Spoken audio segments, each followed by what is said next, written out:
মাসের পর মাস ডলার সংকটের চাপে থাকা ব্যবসায়ীরা কোনোভাবেই মুক্তি পাচ্ছেন না ট্যাক্স ভ্যাট আদায়ের নামে জাতীয় রাজস্ব বোর্ড এনবিআর-এর হয়রানি থেকে। দীর্ঘদিন ধরেই রাষ্ট্রীয় এই প্রতিষ্ঠানটির বিরুদ্ধে এমন অভিযোগ করছেন দেশের ব্যবসায়ীরা। বৃহস্পতিবার দুপুরে রাজধানীর ওসমানী স্মৃতি মিলনায়তনে রাষ্ট্রপতি শিল্প উন্নয়ন পুরস্কার 2021 প্রদান অনুষ্ঠানে আবারও অভিযোগ তুলে রাজস্ব আদায়ের পুরো প্রক্রিয়াকে অটোমেশন করার দাবি জানান ব্যবসায়ীদের শীর্ষ সংগঠন এফবিসিসিআই সভাপতি। কাস্টমে আমার যখন মাল আসে তখন আমাদের মালগুলি 200-400% আমাদেরকে পেনাল্টি দিতে হয়। এই পেনাল্টির কারণে আমরা ব্যবসায়ীরা ব্যবসা করতে পারি না।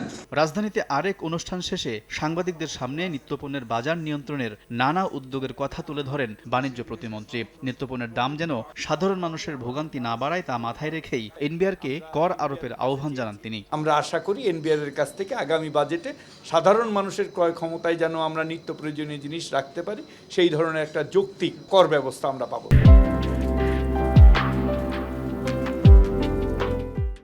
এদিকে কৃষিমন্ত্রীর দাবি, উৎপাদিত পণ্যের 30% নষ্ট হয়ে যায়, যার নেতিবাচক প্রভাব পড়ে বাজারে। এই সমস্যা সমাধানে পণ্য সংরক্ষণে ব্যবসায়ীদের বেশি বিনিয়োগের আহ্বান জানান তিনি। আলতাফ হোসাইন, সময় সংবাদ, ঢাকা।